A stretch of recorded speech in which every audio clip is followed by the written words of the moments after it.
The Bank of Canada held interest rates at the end of April again.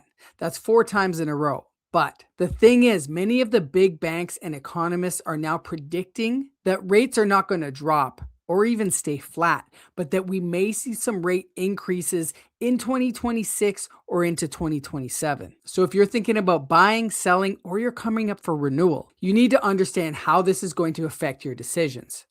So let's get into it. Starting with the basics, the Bank of Canada's overnight rate is sitting at 2.25%. That's where it's been since last October 2025. They held again at the recent meeting, April 29th, 2026. There was no real surprise there. But here's the context that matters. We've got a bit of a tug of war happening in the Canadian economy. On one side, you have inflation that's ticked up. It's sitting around 2.8%. Energy prices are a big part of that. The Middle East situation has pushed oil up. We're all feeling that at the gas pump. The Bank of Canada's whole job is to keep inflation balanced at that 2%. So when inflation runs higher, there's pressure on them to raise rates. But the Canadian economy is not exactly firing on all cylinders. GDP growth this year is projected at around 1.2%. We lost jobs in April. Unemployment is now sitting around 6.9%, and that's not the kind of economic picture that makes you want to be raising rates and squeezing people harder. So the Bank of Canada is kind of in that uncomfortable middle ground. They don't want to raise rates and hammer a weak economy, and they don't want to cut and let inflation run wild. So they're holding for now. The consensus right now is that they're probably going to keep holding for the rest of the year. We shall see. But here's where it gets interesting. I looked at the forecast from the big banks, and honestly, they're not all saying the same thing. There's kind of a split here. TD Economics and BMO are basically saying we're staying at 2.25%, not just through 2026, but potentially through 2027 as well, keeping it flat, no movement. That's the most conservative view. Whereas National Bank and CIBC are kind of in the middle. They're expecting rates to stay flat in 2026 and then potentially see a modest increase into 2027. We're talking maybe 0.25 or 0.5% higher by the end of next year, 2027. And then there's RBC, who's projecting an overnight rate climb to 3.25% by the end of 2027. That would be a full percentage point increase from where we're at now. We would feel that. If that plays out, you'll be looking at a meaningfully higher mortgage payment than you would be for what you're qualifying for today. Scotia is somewhere in that same ballpark, expecting rates to start climbing in the second half of this year. So what does all this disagreement actually tell you? Well, it tells you that nobody really knows. The economy is too uncertain right now. Trade tensions with the US are still hanging over everything. Bank of Canada themselves said they could go either way depending on how things develop. What I take from it as a realtor is that rates are probably not going lower. I think we've determined that, even though earlier in this year there were some predicting that we might even see more decreases, but I think that's out the window now. The cuts are behind us. Like I said, the floor is likely this where we're at, 2.25%. Question is just, will they, and how much higher could they go?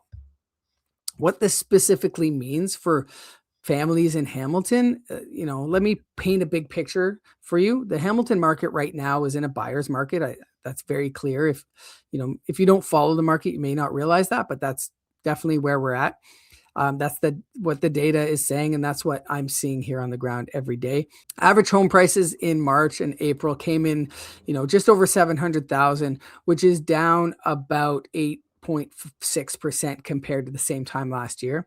Homes are sitting on the market for 40, 45 days before selling, which is way up from what we were seeing in recent years, right? The active inventory has grown, right? We're in the spring market now. More homes have come on the market, but buyers, they have more options. They're taking their time and there's less of them. So condos and apartments are getting hit the hardest. Same in Toronto. Obviously, we have a very different market here, but very similar in the sense that condos are just taking a hit. You're like looking at price drops of like up to 13% from last year in condos. Detached homes have held up much better, but they're still down about 8% from last year. And this is kind of the story for Hamilton buyers right now. You're buying in a market where prices are down, rates are not going to lower, and most economists are not projecting a big rebound in 2026.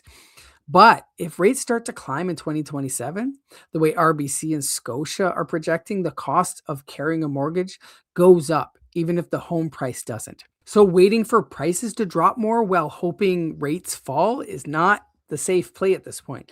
You could end up with a slightly cheaper house and a more expensive mortgage. Is that really what you want, right? Monthly payment is kind of what it all comes down to. Can you handle that monthly payment? So for sellers, this market is telling you one clear thing: price it right or it sits. And if you have a renewal coming out, that's going to bite you in the butt. Homes that are priced aggressively for where the market actually sits right now, they're selling. Homes do sell. The days on the market data confirms this, right? You're looking at 40 days, which may be long compared to what we've seen previously. But think about it. You get your home up listed on the market and takes a month or 40 days. That's not bad. That means it's priced right. It's not a dead market, but buyers have the options. They have the leverage and they will walk past an overpriced listing, or rather scroll past an overpriced listing without a second thought, and you will fall into the wasteland with the rest of the overpriced homes. So keep that in mind, please. Now, for those people who locked in during the pandemic when rates were insanely low, like 1.5%, those renewals are hitting right now and will continue over the next year. And the payment shock is real for those. I understand it. I see it every day. If your renewal is coming up in the next few months, here's a few things to think about. Variable rate is lower than fixed rate now, but the variable rate story is complicated. If the bank's projecting rate hikes are right, you could be on a rising variable mortgage over the next 12 to 18 months. And that uncertainty can be unnerving. And just for clarification, when we talk about the Bank of Canada interest rates, that applies and that affects the variable rates, not the fixed rates. Those are moved by the bond market. And so that's kind of a whole different story, potentially a different video. Those rates are sitting in the mid fours to five at this point. So variable definitely is lower now, but depending on what kind of rate you get, you can lock into something that will stay steady. But if those rates increase over the next 6 months to a year, you may have wished you've gone into a fixed. And there's also the potential to switch over into a fixed. Speak with a mortgage broker regarding these things.